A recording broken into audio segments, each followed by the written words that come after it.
We're rocking right along here. Amy Jacobson, Dan Proft is off, and I have the pleasure of working with John Anthony. Thanks for having me. Black and Right Radio, Yeah. 4 to 7 o'clock Saturdays, right here on AM 560. And thanks so much for coming in. Thanks for having me. Are you into this debt ceiling drama? Yeah, I've been watching it. You know, is it going to happen? Is it not? Where are they going to cut spending?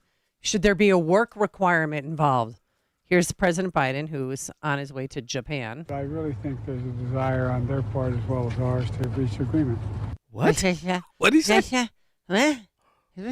He needs his own interpreter? I really think there's a desire on their part as well as ours to reach agreement. There's a desire on their part as well as ours to reach an agreement? There is a desire on the well of our...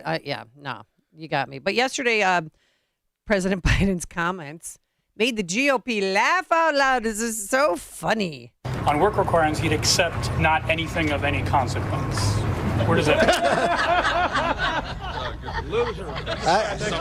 I don't understand anything that has consequence. This is a senator who voted for work requirements. If he doesn't want to have something that has consequences, he wants to borrow more money from China to pay an able-bodied person who has no dependents, not even to look for a job, not even go to school for 20 hours.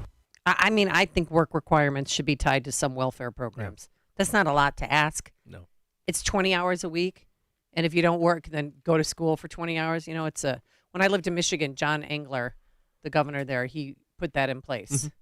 And, you know, people were so upset because in Detroit, the more kids you had, the more money you would get from the government. Yeah. And that was an incentive for one woman I interviewed had 13 kids. Yeah, it was worse in living Minnesota. in a small place, a small house. Yeah, you got way more money in Minnesota. I had tons of family that would move to Minnesota so that they because could of the government benefits. There was way more governmental benefits if you moved to Minnesota than Illinois. Really? Mm-hmm. Oh my gosh! All right. Well, with more on this and how we could cut spending and some ideas on that, let's welcome back to the program our very good friend Jim Iuorio, host of the Future's Edge podcast. And you can follow him on Twitter at Jim Iuorio. Good morning, Jim. How are you? Good, Amy. How are you? And by the way, you keep saying this word "cut spending." This phrase, I don't understand it. What does that even actually mean? Listen I've never heard anyone mention that, but you. Well, Ro Khanna, Democrat from California, he has some ideas on how to cut spending. We have a lot of waste in the defense budget, which is going to defense contractors, which are going for some programs that are outdated or not necessarily necessary. If people want to argue on work requirements that I disagree, let's argue about them. But let's not pretend that that's somehow going to reduce deficits in this country. That's a very small relative number. So there you go. There's somebody who's a Democrat who has an idea on how to cut spending. Well, and actually, I agree with them too. I think the defense budget is probably bloated and could use some cuts somewhere. But the point of the work requirements that you mentioned, it's just it doesn't even matter necessarily if it saves the government from paying out money. What it is just a better system that promotes efficiency and thrift and hard work. That the system we're in right now, but by the way, everything what you guys were discussing and we're discussing here presupposes a notion that the government wants to put in policies that will help us break from our current malaise. And what we saw just in Chicago yesterday, there's no possible way that any logical person could see what Mayor Brandon Johnson's plans are for taxes and think that that's going to, one, raise tax revenue in the city. It's going to cut tax revenues in the city. It's just going to cause a flight from the city. But you have to ask why this is happening. Is it just something that's based on spite and just to make other people mad? Like, why is that guy getting paid to not work? Or do they actually believe it? I can't imagine they believe this is the way. I think it's just so divisiveness. Well, what about the financial tax? Because the CEO of the CME said if they raise taxes, I'm leaving Chicago, and that's that clearly is not scaring Brandon Johnson away from doing anything. Because he doesn't. I don't think he cares. I don't think they care at all. When the Bears threatened to leave for years, they didn't do anything for that either. The financial. I can speak of financial exchanges. I'm not going to speak of anyone particularly because of some relations I have. But this. So the whole financial exchanges. They're misunderstood by the government. He says $1 to $2 per contract tax. If it was 1/10 of that, it would immediately shut the doors of the place and move it to somewhere that was more welcoming. Money always goes to a place where it's treated best. And if it wasn't the financial exchanges in the city, someone in other countries would immediately pop up competitors to try to steal business in a more tax advantageous area. So it's like it's a tax that will get nothing. It literally the next week after it's instituted, the windows would be shuttered. It's such a silly concept. It's laughable. Well, and you tweeted out, so the progressive allies of Mayor Brandon Johnson, they released a financial blueprint. Are you ready for the title? Are you ready? First, we get the money. Whew. That's the title? Can you explain the first we get the money? Okay, so that's just, I think it underscores the seriousness of these people. It sounds like a rap group saying, first we get the money, then everything I thought to finish with another sentence for my song was not suitable for radio.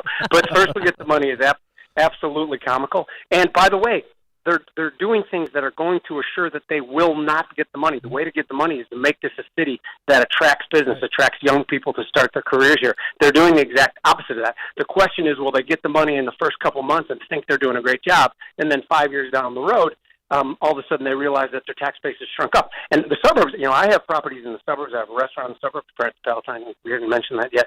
But to me, it seems like the metaphor for me is like the Titanic just split in two. And the suburbs are going to be the peak of that boat above the water that everybody runs to in the short term. But eventually the financial and economic shortfalls of the state, and then the governor will come after us to take our money away too, and then the whole ship sinks.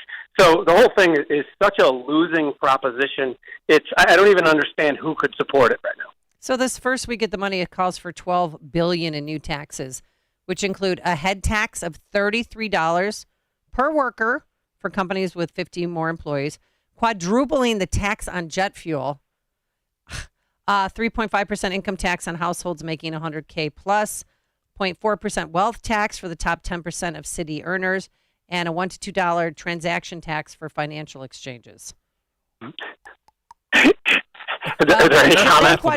Quadrupling the tax on jet fuel, that's only going to increase ticket prices for us, the consumers. But that is also a federal issue too, right? Yeah, I don't know what kind of power Brandon Johnson thinks that he has, but is that the quadrupling of the tax on jet fuel, is that a federal issue?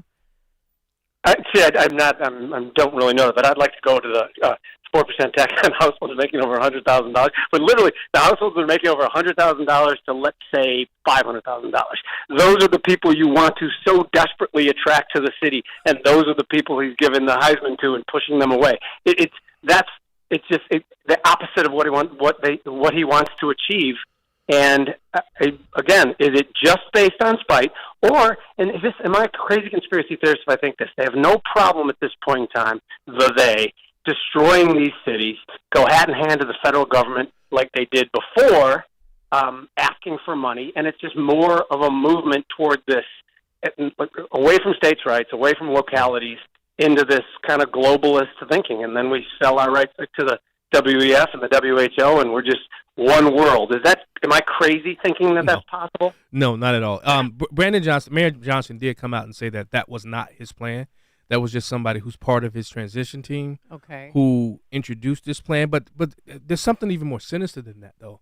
I remember when I was a state rep, talking to a very progressive black Democrat in Chicago, and he said what they do with these type of plans, they're conversation starters. They throw everything in the kitchen sink in them, because what they're trying to gauge is the interests of the public, but also they're trying to find that line of demarcation, what lines they can cross, what they can introduce, how many people are actually paying attention to what is in the bill, because most people don't understand what's in a lot of these budgets. But I think that's more sinister in nature than this actual plan, because that's what they do. And I watched it throughout my time in the General Assembly, and even in Chicago, some of the Chicago Democrats. When you look at this, how does this invite a person like Ken Griffith to want to come back to the state of Illinois, or even his friends that are currently still here? They're going to look at something like this and say, "Well, why should I stay? Why should I stay, Jim?" Yeah, you don't reverse the flow, to your point. I mean, it's not like you can make everything better and Ken Griffin's like, oh, I'm going to come back because everything's good in Chicago now. That will never happen. Once we lose these people, they don't come back. They start their families, they start their lives other places. Something that you just hit upon, which is the most important thing, and I write about this and tweet about it all the time. Our government works for us, right? They intentionally mislead, lack transparency to try to make us think one thing and then play us to another thing, like you alluded to. These are our employees. Yeah. If we had an employee who worked for us who was intentionally trying to mislead us, then we would fire them immediately, and yet we don't do that. Like I always make the point about when they say we reduce the deficit. When a federal employee comes out and says they reduce the deficit, it means by nature that they increased